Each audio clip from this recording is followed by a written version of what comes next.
हाँ जी, तो कल हमने कुछ बिल्ट इन फंक्शंस जावास्क्रिप्ट के पढ़े थे और बिल्ट इन फंक्शंस में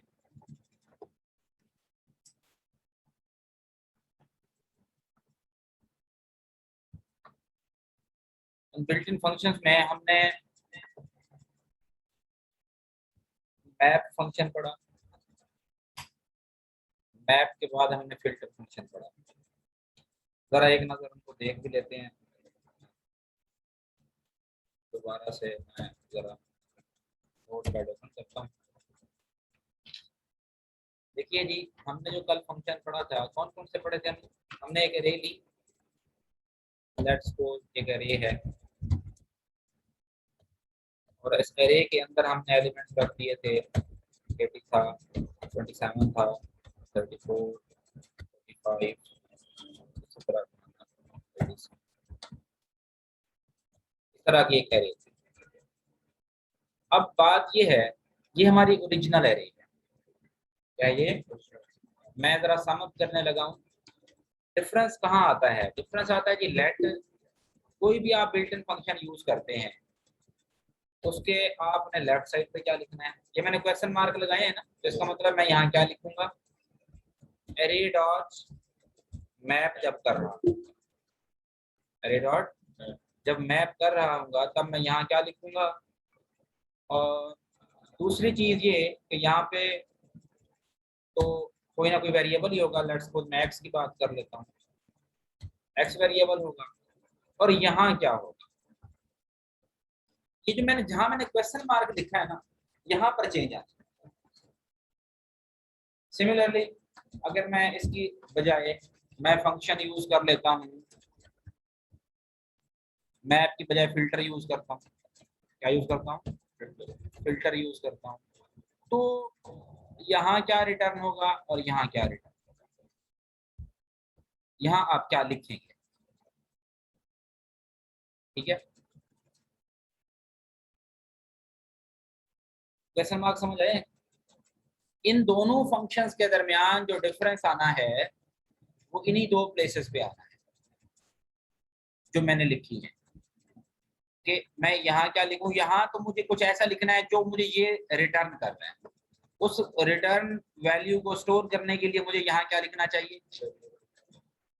इस रिटर्न वैल्यू को स्टोर करने के लिए मुझे यहाँ क्या लिखना चाहिए? क्लियर होगी बात? तो हमने कल दो ही फंक्शन पढ़े थे, आगे मजीद वेरिएशन भी इनकी हम देखेंगे। ठीक है ना?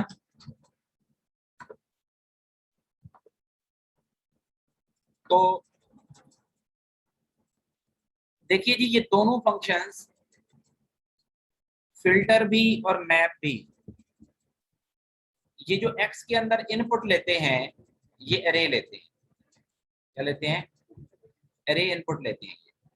और यहाँ पर आपके पास क्या होना चाहिए जब आप मैप यूज कर रहे हैं और जब आप फिल्टर यूज कर रहे हैं तब आपके पास यहाँ पे क्या होना चाहिए? तो कल हमने ये देखा था कि अगर हम मैप फंक्शन यूज करते हैं, पहली बात तो ये है कि यहाँ पर हम कोई एक्सप्रेशन लिखते थे। क्या लिखते थे? अब मैं जनरल सिंटैक्स लिख रहा हूँ, यहाँ पर कोई क्या होगी? हमेशा एक्सप्रेशन। और एक्सप्रेशन आपको पता है क्या होती है? ऑपरेटर्स भी होते हैं और ऑपरेंड्स भी होते हैं, और वो इवेलुएट होती है और एक सिंगल वैल्यू से मिलती है। और ये मैप फिल्ड फंक्शन क्या करेगा? इधर से एक वैल्यू उठाएगा, इस एक्सप्रेशन में पुट करेगा, जो आंसर आएगा उसको एरे में प्लेस करेगा। किसमें करेगा? एरे में। तो सपोज कर लें इधर एक एक्सप्रेशन अब मैं लिखने लगा हूं, इस एक्सप्रेशन की जगह पे मेरे पास मैंने लिख दिया x+10। तो अब वो इधर से फर्स्ट वैल्यू को उठाएगा और फर्स्ट वैल्यू उठाने के बाद उसको यहाँ प्लेस करेगा।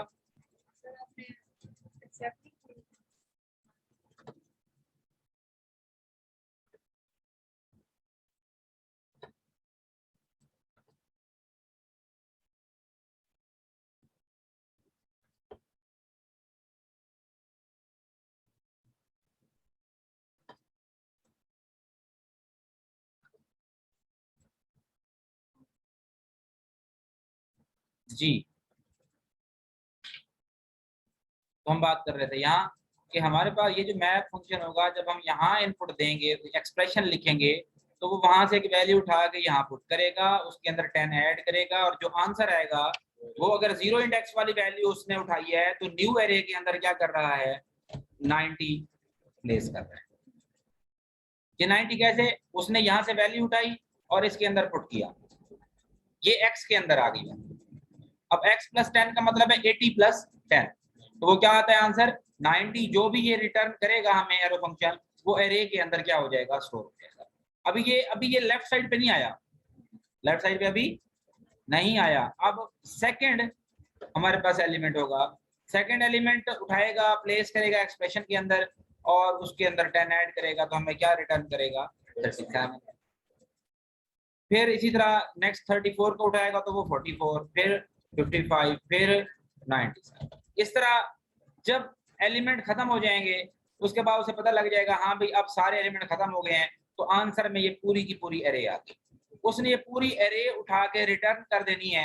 अब मुझे ये बताएं, ये पूरी एरे है, तो लेफ्ट साइड पे जो हमें ये रिटर्न कर रहा है, एक्चुअली किया क्या है, उसने उस एरे को कॉपी किया और उसके अंदर 10 ऐड करता गया। तो मैं कह सकता हूं कि ये मुझे रिटर्न करता है कॉपी एरे। क्या रिटर्न करता है, कॉपी एरे। कॉपी एरे क्यों कह रहा हूं, क्योंकि वो ओरिजिनल को चेंज नहीं कर रहा। जब हम कंसोल डॉट लॉग, कल हमने किया भी था, जब हम कंसोल डॉट लॉग करते थे एरे को, तो वो कंसोल डॉट लॉग करने से एरे को हम यहाँ लगा देते हैं।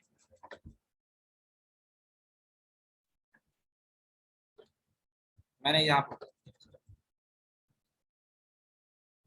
तो ये एरे है, तो मैंने एक कॉपी एरे का जो है ना वेरिएबल बनाया हुआ है।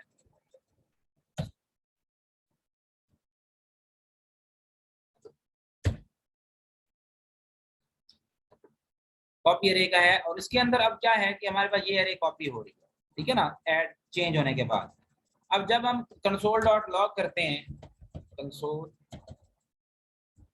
Dot log, console dot log करने से क्या होता है,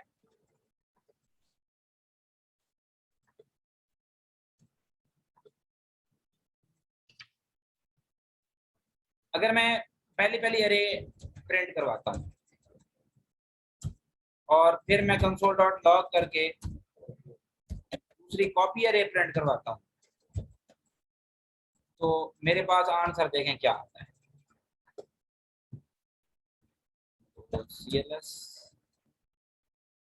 यहाँ पर हम दे देते हैं कमांड नोट टुडे डॉट।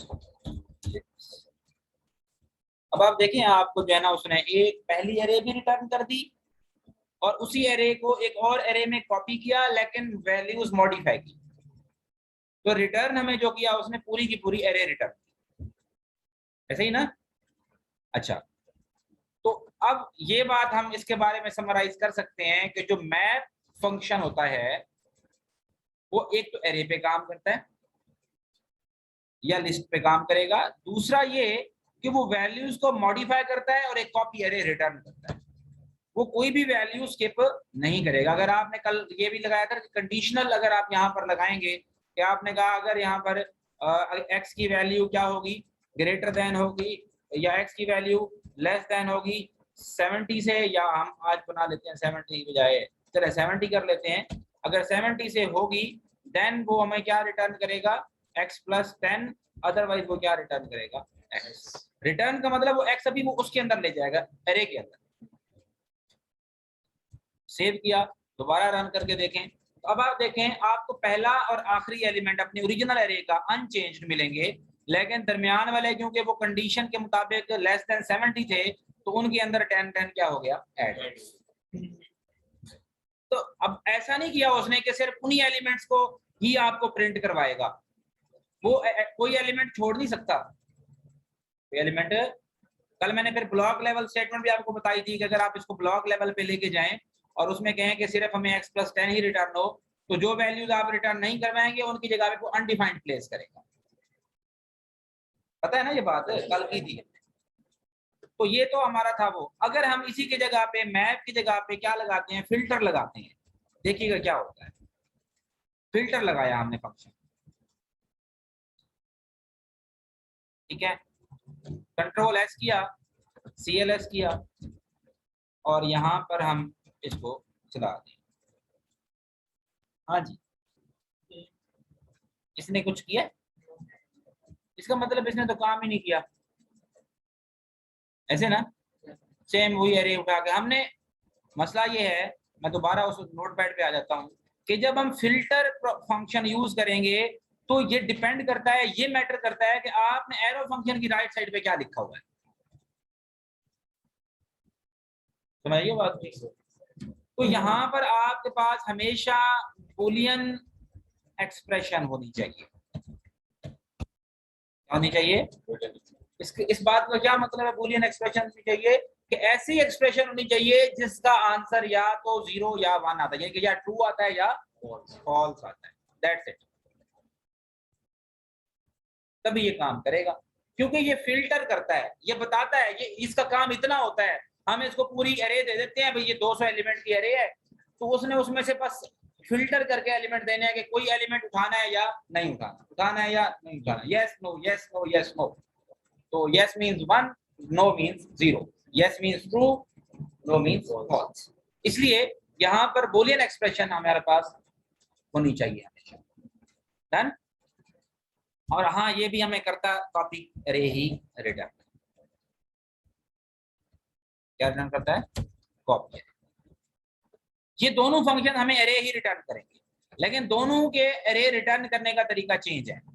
अब जरा देखें, हमने जस्ट इतना लिख दिया उसे, x इज लेस देन 70, इसका आंसर क्या आएगा, ट्रू आएगा तो फॉल्स आएगा, यही आएगा ना। लेकिन ये बूलियन एक्सप्रेशन नहीं है, बताए ना। जिसके अंदर कंपैरिजन हो रहा हो तो वो उसका आंसर या तो ट्रू आता होता है या। अब वो क्या करेगा, अब वो पहला एलिमेंट उठाएगा, x की जगह पे प्लेस करेगा, तो इस x की जगह पे क्या आ जाएगा, 80। क्या आएगा, वो देखेगा कि 80 अगर 70 से लेस है, 80 अगर 70 से लेस, तो जी 80 को उठा के रख दो।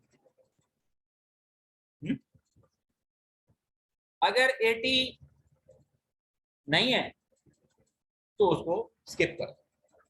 तो यहाँ x का मतलब ये, फिर x की जगह पे 80 के 27 उठाएगा, देखेगा किसको उठा, तो जो जो वैल्यू हमारे 70 से लेस होगी वो उसको उठा के एरे में प्लेस करेगा। तो एरे में प्लेस वो क्या करेगा, सिर्फ एरे में उसने क्या प्लेस करना है। अब पहला 80 होगा, पहले बताएं 80 होगा, नो 90। अच्छा 80 के बाद 27 है, तो 27 आ जाएगा एज इट इज। उसके बाद 34 आ जाएगा, उसके बाद 45 आ जाएगा, देन उसके बाद 87 स्किप हो। ये क्योंकि क्या है हमारा 70 से ग्रेटर, और उसने सिर्फ वो वाले उठाने, तो ये जो एरे है ना, ये वाली एरे हमें वो रिटर्न करेगा। देख सकते हैं आप, उसने आपको सिर्फ और सिर्फ वही एरे रिटर्न की जो उसने उसमें से जो है ना सर्च किए थे, सर्चिंग के लिए। इसके लिए सर्चिंग के लिए इसको हम यूज करते हैं। अगर मैं इसकी जगह पे एक और चीज यूज करता हूं, और वो है मेरे पास फिल्टर की बजाय, मैं फिल्टर को कमेंट कर रहा हूं, और मैं यहाँ let answer equal to array dot find function use करता हूँ। क्या यूज करता हूँ जी, फाइंड फंक्शन यूज करता हूँ, array dot find, array dot find x comparison करेगा, एरो फंक्शन बना रहे हैं, और यहाँ आप क्राइटेरिया देंगे कि ऐसे फाइंड करके दो जो कि x इज इक्वल टू 34 हो, जहाँ पे x किसके इक्वल हो, 34 के। कंसोल डॉट लॉग में हम प्रिंट करवाते हैं आंसर। तो CLS यहाँ पर हम क्या करेंगे, कमांड देते हैं node.js की, तो आंसर क्या रिटर्न हुआ? 34। इसका मतलब जो एलिमेंट उसे मिल गया उसने वो रिटर्न कर दिया। अगर मैं लिखता हूं 44, तो आप देखिए कि आपको क्या रिटर्न होता है। क्या रिटर्न होगा?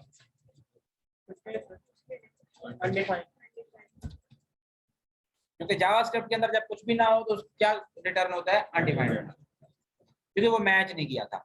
अच्छा, अगर मैं यहाँ पे ये लिखता हूँ x इज लेस देन 44, अब क्या रिटर्न होगा? x इज लेस देन 44, जल्दी बताएं। 27 और 34। अच्छा, अगर मैं यहाँ पर 50 कर देता हूँ, अब बताएं। अब आप कह रहे हैं 27, 34, तो ये आपको फिल्टर भी तो रिटर्न करके दे रहा था। अभी थोड़ी देर पहले ये 27, 34, 45 किसने रिटर्न करके दिए थे? चले मैं 50 को छोड़ दे, मैं 70 लिख रहा हूँ ताकि सेम कंडीशन बना दूं। अब बताएं जरा, अब भी तो वही 3 एलिमेंट ही रिटर्न आपके मुताबिक वो होंगे, आपके मुताबिक, मेरे मुताबिक नहीं। आप जो सोच रहे हैं, आप कह रहे हैं जी लेस देन 70 वाले एलिमेंट्स क्या हो रहे हैं?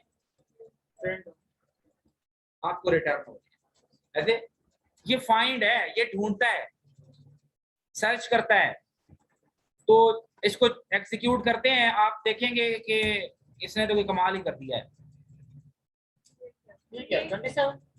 यस, ये हमेशा जो फर्स्ट मैचिंग वैल्यू होती है ये वो रिटर्न करता है, सिंगल वैल्यू एरे रिटर्न ये नहीं करता।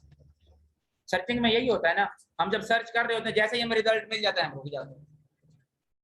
मिल गया ना नंबर में, हम सर्चिंग का प्रोग्राम भी करवाया था C++। तो सर्चिंग में ये बिल्कुल सिंपल फाइंड या सर्च एक ही बात है। जहां पर ही उसे इस क्राइटेरिया से रिलेटेड पहली वैल्यू मिलेगी वो फर्स्ट वैल्यू डिस्प्ले करवाएगा। अगर मैं 27 की बजाय यहाँ इसको मैं 97 कर देता हूँ, क्या कर देता हूँ? अब फर्स्ट मैचिंग वैल्यू कौन सी है?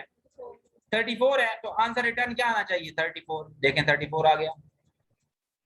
वैल्यू सिंगल ही रिटर्न होगी। ये और बात है, पूरी एरे में 3-4 वैल्यूज थी लेस देन। यही मेजर डिफरेंस है इसका फिल्टर के साथ। ऐसे है ना, फिल्टर क्या कर रहा था? जितने भी लेस देन थे 70 से वो सारे रिटर्न कर रहा था। तो जब आपको सिंगल रिकॉर्ड चाहिए होगा तब आप क्या यूज करेंगे? फाइंड। और जब आपको फर्स्ट मैचिंग दे देगा। और जब आपको एक से ज्यादा चाहिए होते हैं आप फिल्टर यूज करें। फिल्टर और जो आपका ये है क्या नाम है मैप, ये दोनों आपको एरे रिटर्न करते हैं। फाइंड जो फंक्शन हम यूज कर रहे हैं ये आपको एक सिंगल वैल्यू रिटर्न करता है। जी समझ आ गई बात या नहीं? आ गई है?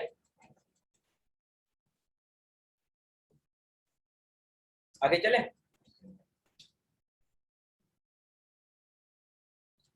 तो ये हमने आज एक नया फंक्शन पढ़ा, फाइंड। तो अगर तो अब यहाँ पे देखें, यहाँ पर इसकी भी क्या होगी? बुलियन एक्सप्रेशन क्या होगी? और उसके बिहाफ पे वो आपको फाइंड आउट करके देगा। सर्च कर रहा है ना, फाइंड फिल्टर सर्च, बस फिल्टर और फाइंड में आपको मेजर डिफरेंस बता दिया। क्यों नहीं जरूरत पड़ती सिंगल वैल्यू की? जब आप यूनिक रिकॉर्ड फाइंड आउट कर रहे होते हैं तो ये हमें फाइंड करना पड़ता है। यूनिक रिकॉर्ड आईडी कहाँ डालोगे? खुद जाके ढूंढोगे। आईडी में यहाँ पर आईडी कहोगे ना कि where ID is equal to 70, आप यही कहोगे ना, आईडी इज इक्वल टू 70 या व्हाटएवर जो भी 1001 है। तो वो मैच करेगा जिसका आईडी ये वाला होगा और वो फर्स्ट अक्रेंस पे आपको क्या कर देगा? उसको शो करवा देगा, रिटर्न करवा देगा। और अगर सर हम यहाँ फिल्टर कास्ट में बोल दो वो सिर्फ वो भी एक, फिर तब उस केस में वो भी एक है, क्योंकि आप एक एग्जैक्ट उसको दे रहे हैं। वो उसको एरे के तौर पर रिटर्न करेगा, सिंगल एलिमेंट के तौर पर रिटर्न नहीं करेगा। ठीक है ना? तो आपको कंप्लीट एरे रिटर्न में चाहिए तो फिल्टर, अगर एरे नहीं चाहिए मल्टीपल एलिमेंट्स नहीं चाहिए, सिंगल एलिमेंट चाहिए, तो आप क्या करते हैं, फाइंड। मेथड है, कब यूज करें ना करें। आप ऐसा नहीं है कि आप फाइंड वाला काम फिल्टर से नहीं ले सकते, फिल्टर वाला काम किसी और से नहीं ले सकते, ले सकते हैं, लेकिन अभी हम क्या कर रहे हैं, उन स्टैंडर्ड्स को ही पढ़ रहे हैं जो स्टैंडर्ड्स यूज होते हैं, ठीक है ना। बाकी जुगाड़ लगाने वाले काम पाकिस्तानियों को बहुत आते होते हैं। अच्छा जी, तो ये आपको समझ आ गया या नहीं आया? यार बोल के लिया करो। जैसे आ गया।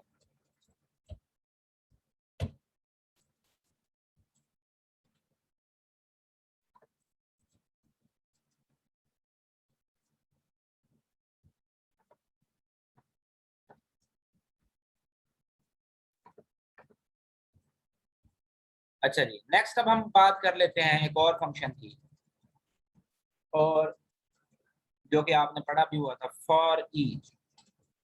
क्या जी? For each.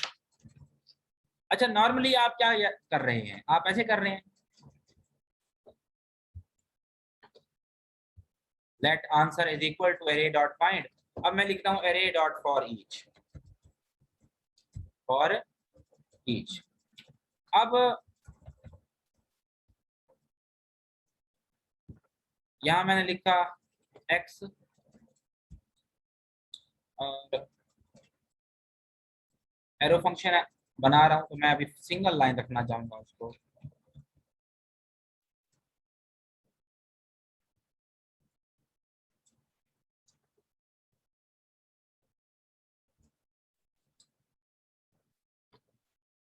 अच्छा, अब एरो फंक्शन में राइट साइड पे यहाँ पर हम क्या देंगे, यहाँ पर आप हमेशा कोई ना कोई स्टेटमेंट देंगे, जैसे कि मैंने लिख दिया कंसोल डॉट लॉग, और यहाँ मैं लिख रहा हूँ x।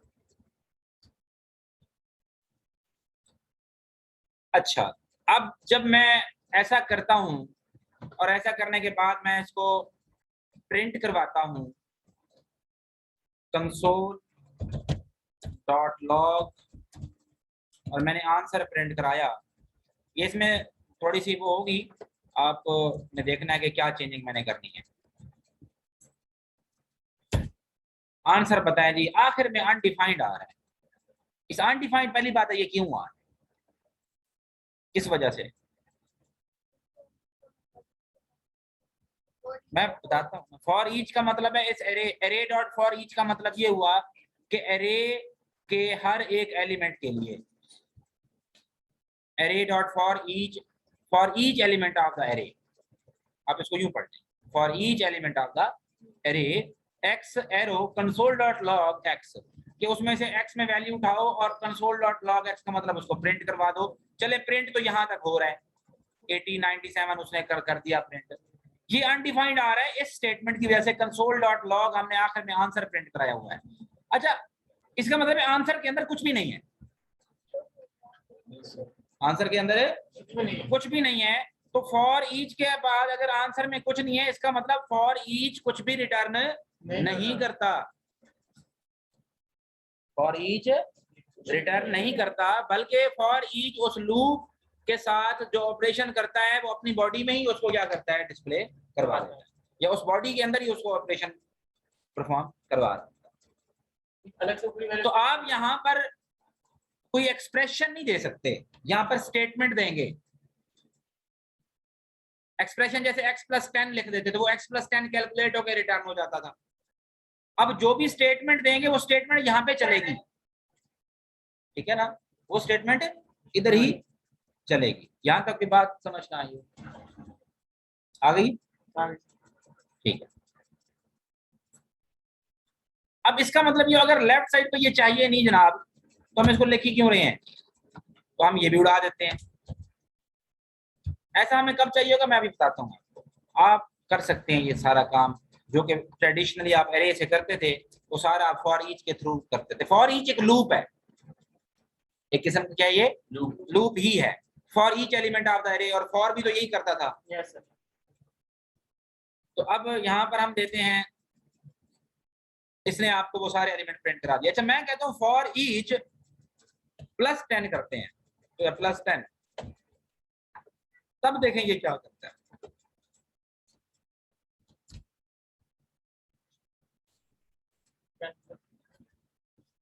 अब मैंने एक्सप्रेशन तो दी, लेकिन मैंने स्टेटमेंट के अंदर एक्सप्रेशन दी।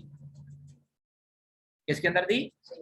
स्टेटमेंट के अंदर एक्सप्रेशन दी। अगर मैं ये एक्सप्रेशन ऐसे लिख दूं कंसोल डॉट लॉग के बगैर तो क्या होता है, तब आप देखें। अब ये क्या करेगा, क्या कहते हैं, क्या करना चाहिए इसको?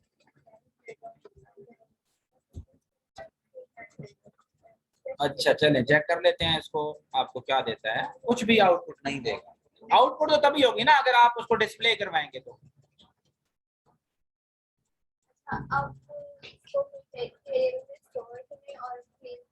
हाँ तो ये तो मैं भी करके दिखा रहा हूँ आपको। इसको आप स्टोर कर लें। लेट फॉर एग्जांपल आंसर के अंदर स्टोर किया आपने, ठीक है। अब आप इसको कंसोल डॉट लॉग कर दें, हैं कंसोल डॉट लॉग करें आप, तो देखेंगे कि आपको अनडिफाइंड ही मिलेगा।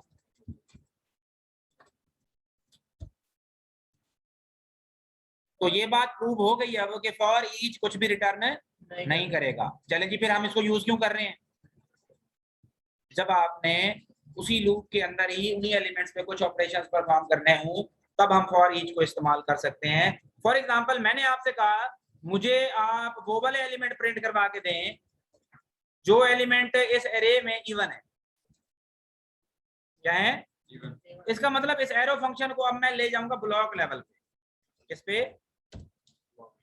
ब्लॉक लेवल पे। अब मैं यहाँ पे ये लिखूंगा फॉर ईच में कि इफ, मैं ट्रेडिशनल वही अप्रोच यूज करूंगा, if x is less than या x मॉड, x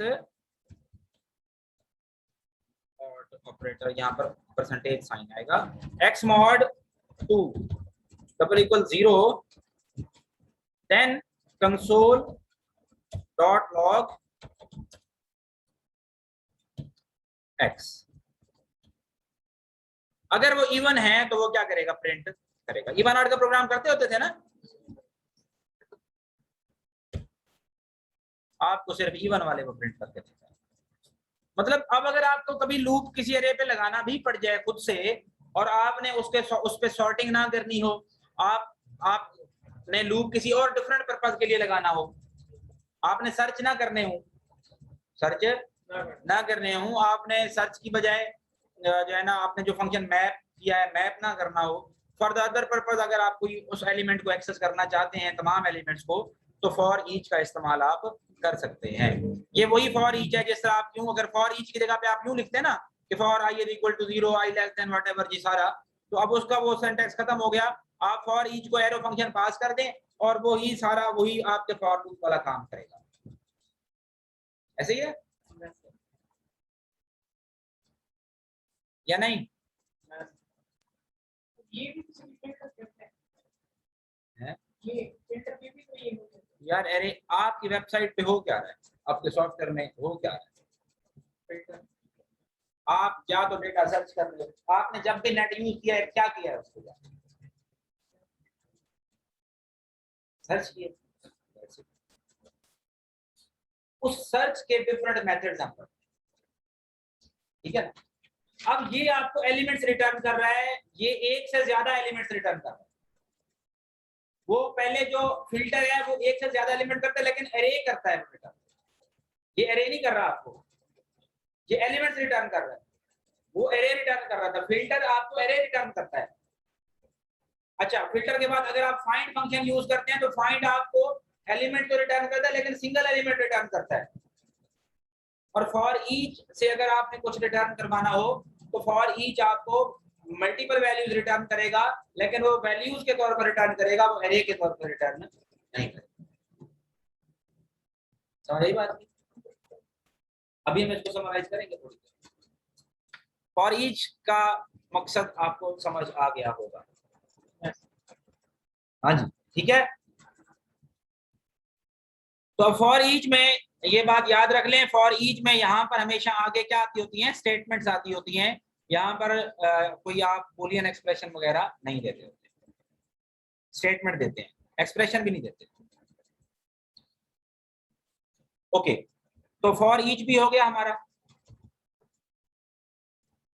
अब हम आ जाते हैं जरा रेड्यूस पे।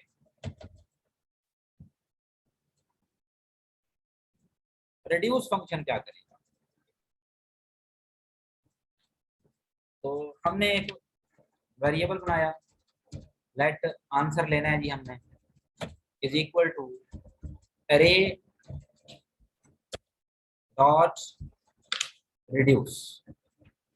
इस तरह देखिए और भी फंक्शंस काफी सारे हैं, जॉइन है, इंडेक्स ऑफ है, अरे डॉट फाइंड इंडेक्स है, किसी एलिमेंट का इंडेक्स फाइंड करना चाहते हैं तो आप फाइंड इंडेक्स यूज कर सकते हैं। बस 97 का इंडेक्स निकालना हो तो फाइंड इंडेक्स करेंगे तो आपको एक इंडेक्स रिटर्न करेगा। फाइंड इंडेक्स मैं कर देता हूँ, ठीक है। तो इसको मैं आगे क्या दूंगा, 97 कैसे आएगा, एक्स आएगा ना, क्या आएगा, एक्स। और एरो फंक्शन, बल्कि इसको यूज करना पड़ेगा, मुझे खुद भी इसको, मैंने इसको यूज नहीं किया। अरे डॉट हम कौन सा पिक कराने लगे थे, रिड्यूस फंक्शन। रिड्यूस फंक्शन क्या करता है बताइए जी? रिड्यूस नाम से जाहिर है वैसे है, क्या करता है ये, कम करता। अच्छा अब मुझे एक बात बताएं, ये ना एक्चुअली रिड्यूस होता है वहां पर जहां पर कोई एग्रीगेट फंक्शन आपने लगाना। एग्रीगेट का क्या मतलब है, हमने 10 एलिमेंट दिए, हमने क्या सम करके दे दिया।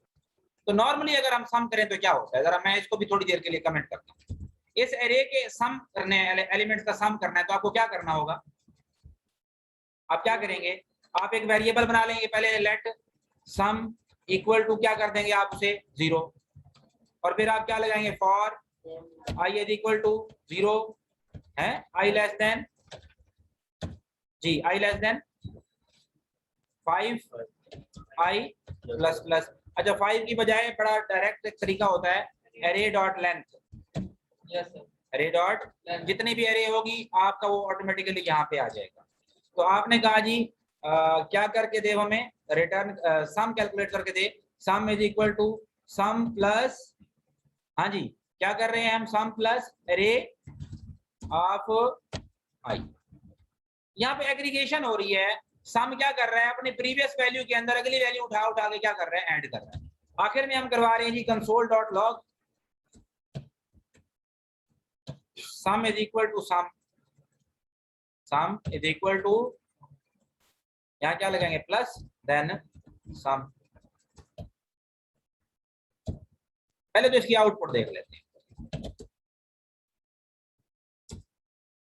सम क्या आया इसका, 343 सिंगल नंबर आया ना आपके पास, क्या है, ये भी एक्चुअली रिड्यूस ही हुआ है।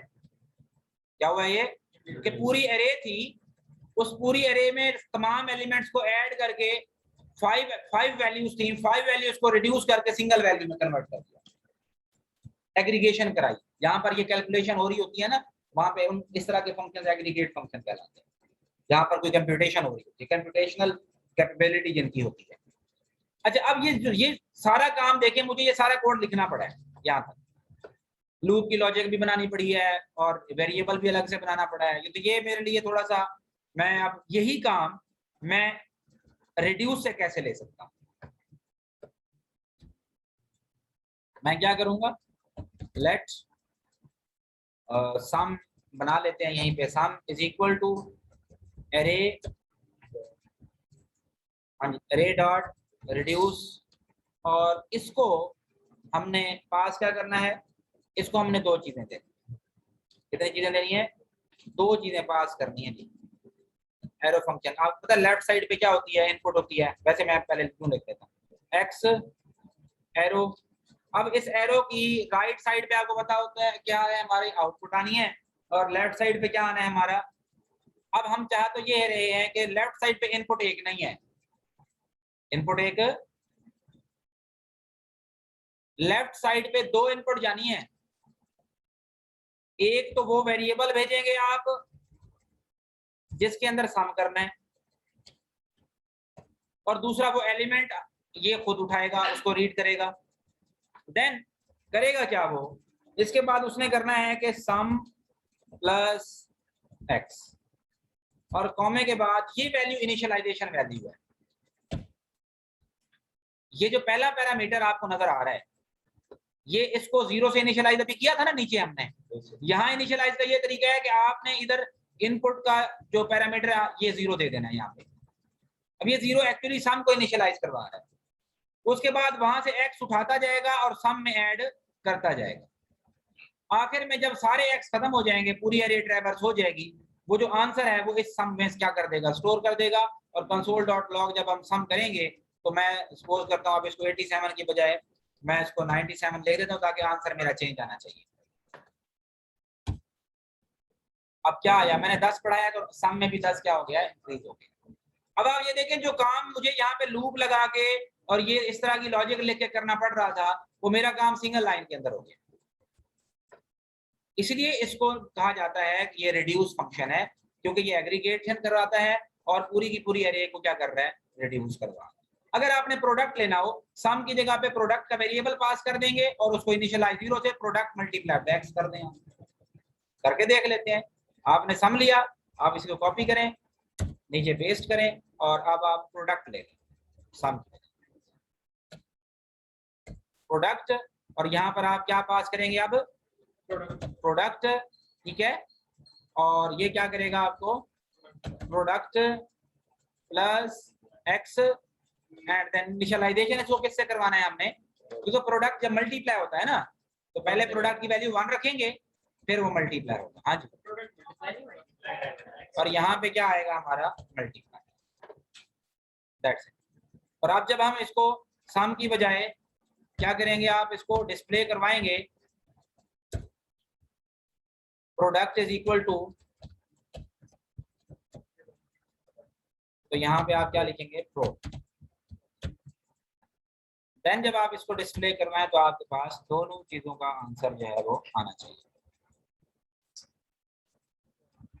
क्लियर होगी बात।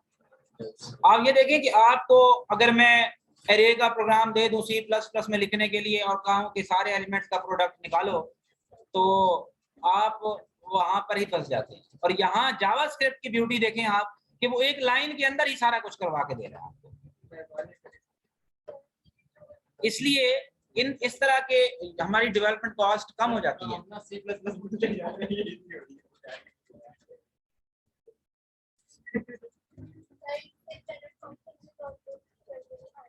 इसको जनरल फंक्शन के तौर पर करके देखो, रेड्यूस को ऐसे यूज करना है, ये आपका जनरल फंक्शन ही है। ये दो पैरामीटर जिस तरह आपने a और b पास किए थे, ठीक है, और ये आपकी वो स्टेटमेंट्स हैं जो स्टेटमेंट्स आपने दी थी। जीरो इनिशियलाइजेशन वैल्यू है, पहला वेरिएबल को स्टार्ट कहां से लेना है, उसकी स्टार्टिंग में ये वैल्यू नहीं ली थी हमने। ट्रेडिशनली तो हम ऐसा करते हैं ना, अलग से सेपरेट करते हैं। हाँ जी, पहले की, ये पहले की है, इधर से पहली वैल्यू है, उधर से लास्ट पैरामीटर है। और इधर से प्रो को देखें, 1 से नहीं इनिशियलाइज करवा दिया। एक्स का काम वही है कि ये रिड्यूस फंक्शन वहां से वैल्यू उठा के एक्स में ले आएगा, और वो इधर से सम को क्या करवा रहा है, 0 से।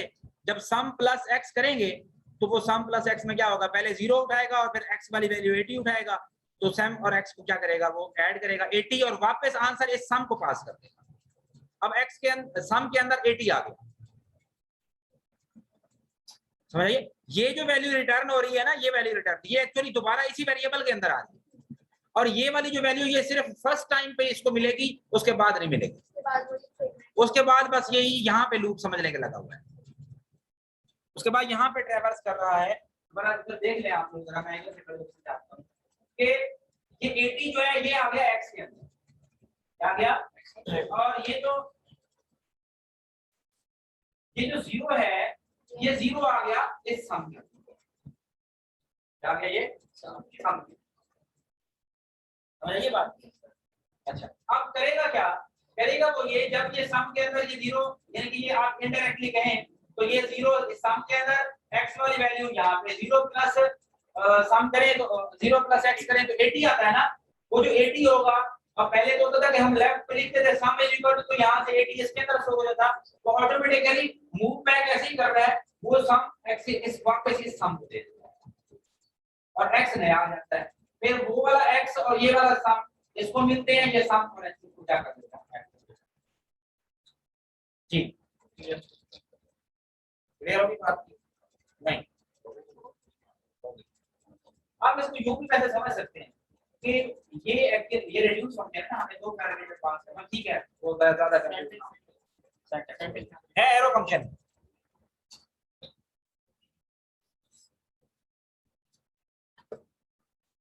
अच्छा जी, तो अब आप ये देखें, ये आपको क्या कर रहा है, ये एग्रीगेट फंक्शंस के तौर पर अब इस्तेमाल हो रहा है। रिड्यूस फंक्शन जो है, आप प्रोडक्ट निकाल सकते हैं, आप परसेंटेज निकाल सकते हैं, ठीक है, हाईएस्ट लोएस्ट प्राइसेस इस तरह के निकाल सकते हैं।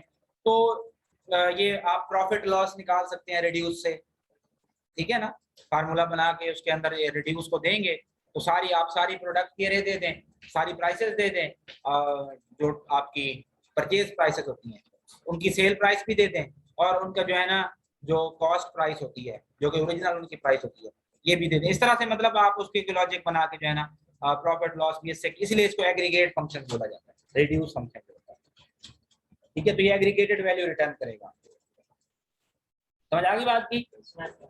ओके, अब हम आ जाते हैं जरा, लास्ट फंक्शन है, लास्ट फंक्शन पढ़ा, हाँ हो गया।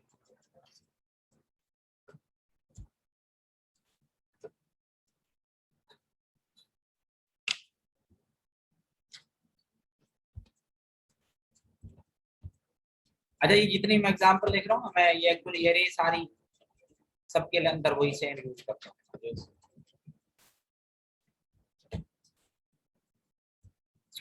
जी, अब इस एरे पे हमने क्या करना है,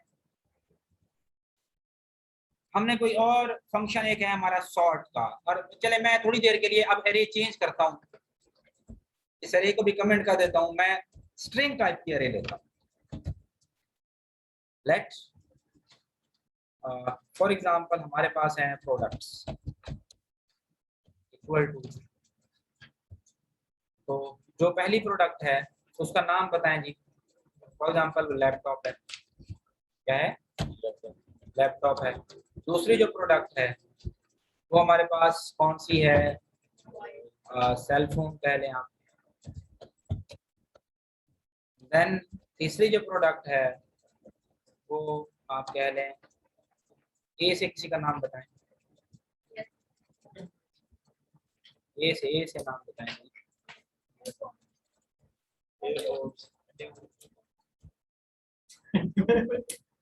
एयरपोर्ट्स, यही। अच्छा, एक और दो और बताएं वैल्यूज, किससे सर? आप कोई बी वाली बताएं वैल्यू। ओके, कोई मसला नहीं है, वैल्यूज बस हमें वो यूज करनी है। और एक वैल्यू आप बता दें मुझे जी वाली,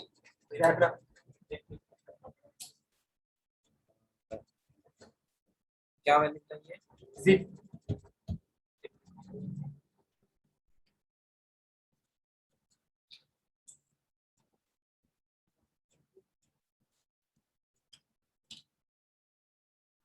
अच्छा जी, तो अब यहाँ पर ये एरे है, इसके अंदर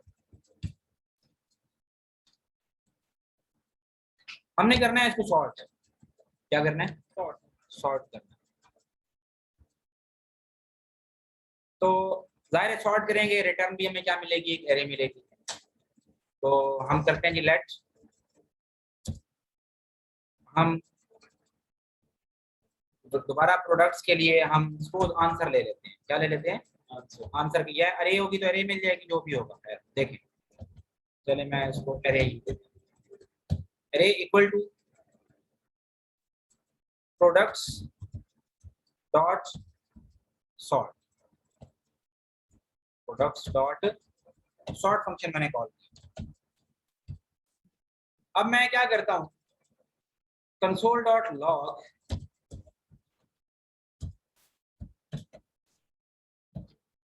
क्या पास करता हूँ इसको, एरे, जरा देखते हैं जरा। और यहाँ हम कमांड आप सबको पता है, अब यहाँ पर अच्छा कमेंट नहीं किया हुआ नीचे,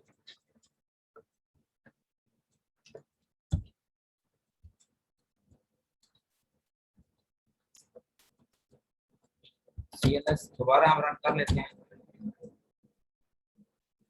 उसके बाद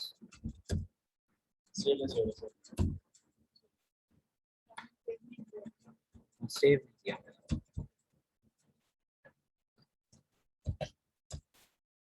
ओके, आपको वो जो आपने अभी थोड़ी देर पहले एरे पास की थी, यस सर, आपने तो अपनी मर्जी से ऑर्डर दे दिया, उसने अल्फाबेटिक ऑर्डर में आपको क्या कर दिया, ऑर्डर जी, खुद ही सॉर्ट करके पूरी की पूरी एरे आपको क्या कर दी, रिटर्न कर दी। ठीक है, एक और इसके अंदर मसला है, अब वो क्या है जरा देखें। अगर मैं प्रिंट करवा देता हूं दोबारा से ओरिजिनल एरे को, ताकि मुझे थोड़ा सा फर्क पता चले कि ओरिजिनल एरे में क्या चेंज आई या विदाउट चेंज वो वैसे की वैसे है।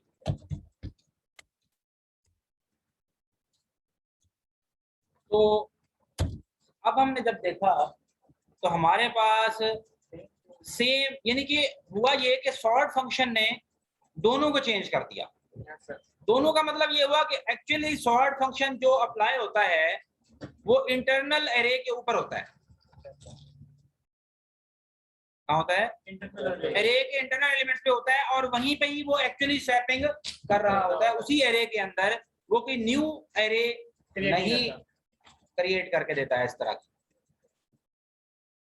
जो भी वो रिटर्न करता है वही सेम चीज आपकी ओरिजिनल एरे में हो जाती है। तो इसका मतलब अगर ऐसा हो रहा है तो हमें ये जो स्टेटमेंट है, ये स्टेटमेंट यूं नहीं लिखनी चाहिए। हम बस इतना लिख दें, प्रोडक्ट की एरे थी, प्रोडक्ट डॉट सॉर्ट किया, तो प्रोडक्ट डॉट सॉर्ट करने के बाद जब आपने दोबारा प्रोडक्ट को डिस्प्ले करवाया तो अब आपको प्रोडक्ट्स मिल जाएंगी।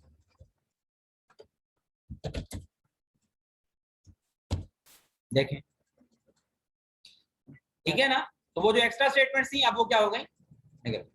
अब आप याद रख लें कि जब आपने सॉर्टिंग करनी हो, ठीक है, जब क्या करनी हो, आपकी प्रोडक्ट्स जो हैं आपने सॉर्ट करनी है डेट वाइज, आपने सॉर्ट करनी है प्राइस वाइज वेबसाइट के ऊपर, आपने सॉर्ट करनी है सेल वाइज, तो जिनकी हाईएस्ट सेल है तो उस सेल के मुताबिक जो हाईएस्ट सेल है वो सबसे टॉप पे आनी चाहिए, ठीक है, उसके बाद दूसरी आनी चाहिए, फिर तीसरी, फिर इस तरह। तो उसके लिए हमें सॉर्ट फंक्शन यूज करना होता है जो कि आपकी उन एरेज को क्या करता है, सॉर्ट करते होता है। अच्छा, मैंने आपको सॉर्टिंग एरे में पढ़ाई थी C++ के अंदर, वहां पर तो इतने मुश्किल प्रोग्राम मैंने आपको कराए, ठीक है, वो हमने वो पूरे डायग्राम बनाई, तो तकरीबन को 3-4 दिन हम जो है ना, 2 दिन में एक प्रोग्राम पढ़ा था, मुझे याद है, ठीक है, बबल सॉर्ट वगैरह वाला।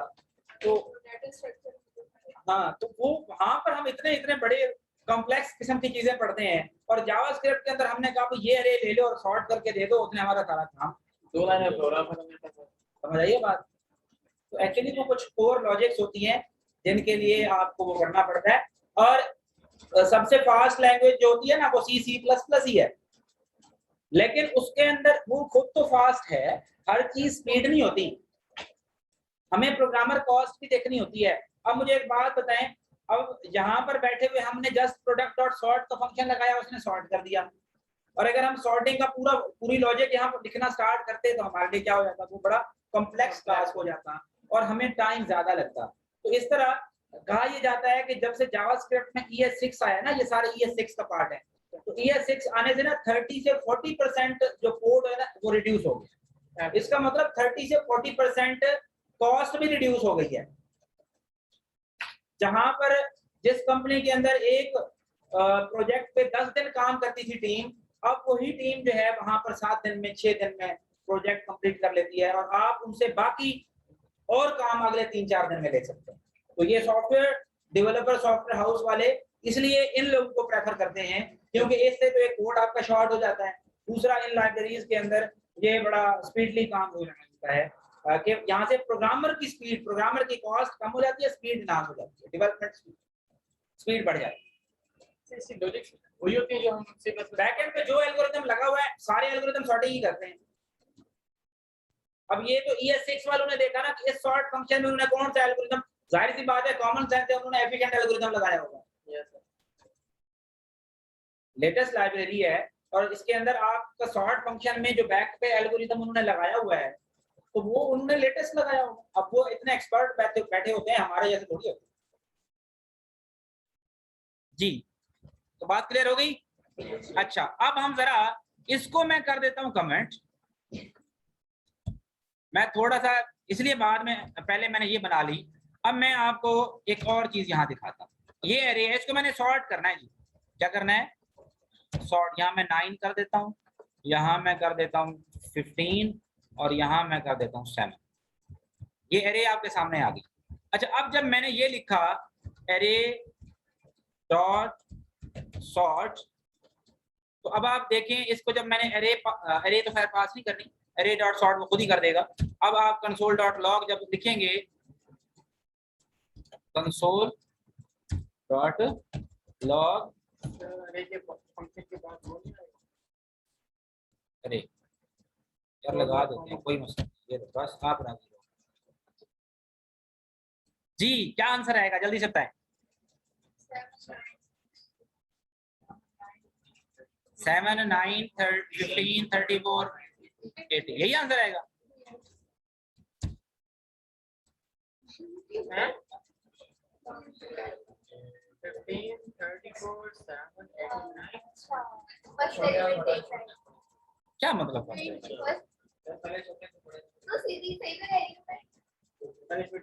सर उसने वो टेलर उसने एक्चुअली इसको भी एज अ स्ट्रिंग लिया है। क्या लिया है? और एज अ स्ट्रिंग में वो आस्की कोड देख देख के ना उनको अरेंज करता जा रहा है फर्स्ट लेटर के मुताबिक। इसके मुताबिक फर्स्ट लेटर जो है ना, फर्स्ट लेटर, तो फर्स्ट लेटर 1 है ना, तो 1 देख लें, 3 देख लें, फिर 7, फिर 8, फिर 9। इसका फायदा यह है कि इसको ऐसे नहीं ना करना। तो ये जो डायरेक्ट सॉर्टिंग इसकी कर रहा है, ये कर रहा है स्ट्रिंग की सॉर्टिंग। अब आप लोगों को असाइनमेंट दे रहा हूं कि इंटीजर या नंबर की एरे को आप कैसे सॉर्ट जाके करेंगे जावास्क्रिप्ट में यूजिंग द सॉर्ट मेथड।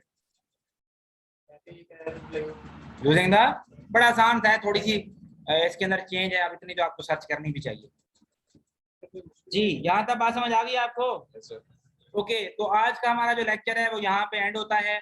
और इसमें हमने आज जो हमने पढ़ा, क्या क्या पढ़ा हमने? पहले हमने मैप और फिल्टर को क्या किया था, रिवाइज किया था। फिर हमने रिड्यूस फंक्शन भी देखा है, फाइंड फंक्शन भी देखा है। इस तरह हमने फॉर ईच को भी देखा है, और साथ हमने अभी सॉर्ट फंक्शन को भी देखा है। इस तरह इन फंक्शंस को आपने अच्छे से रिवाइज कर लेना है। तो इंशाल्लाह यहाँ ये इसमें होप्स हो कि आपको कोई मसला नहीं होगा। और उम्मीद है आज क्या है, वेडनेसडे है ना? ठीक है, बस सही है। इंशाल्लाह कल से जो है, या कल भी मैं देखूंगा अगर कोई टॉपिक्स रहते हैं, मैंने आपको आउटलाइन में देख लेता हूँ, अगर कोई टॉपिक्स रहते हैं तो उन्हीं को पढ़ लेंगे। अगर नहीं रहते तो फिर हम जो है ना रिएक्ट की तरफ कल से इंशाल्लाह मूव करते हैं। अगर टॉपिक देख लूँ तो कौन कौन से टॉपिक हैं। हम वापस अब रिएक्ट में जब आएंगे ना तो हम फ्रंट एंड की तरफ आ जाएंगे। ये हो गया जी हमारे पास मैप, फिल्टर, रिड्यूस। ठीक है, बस कल से इंशाल्लाह रिएक्ट पढ़ेंगे। ठीक है जी, कल से हमने रिएक्ट स्टार्ट करना है, लेकिन कल से लेक्चर में वही है जिसने अपना ड्यूज क्लियर कर दिए। फिर मुझे यहाँ से भेजना अच्छा नहीं लगेगा, क्लास में वैसे ही नहीं बैठने दूंगा। तो ये जो ऑनलाइन हजरात बैठे हैं ये भी सारे ऐसे ही हैं कि इनको भी देखना पड़ेगा खुद ही। क्योंकि मैंने ये आज नहीं कह रहा, मैंने पहले ही कहा हुआ था कि आप लोग रिएक्ट के मॉड्यूल में तभी बैठेंगे अगर आप अपने ड्यूज क्लियर करेंगे। नहीं तो इस मामले में अब मैं नहीं कंप्रोमाइज कर सकता, क्योंकि जब मैं आपको एक बात कहता हूँ तो आप लोग शायद उसको बड़ा लाइटली ले लेते हैं और आराम से घूम फिर रहे होते हैं। जिनके ड्यूज क्लियर हैं, आप में से हैं बच्चे जिनके ड्यूज क्लियर हो चुके हैं, वो क्लास में आ जाएं आराम से।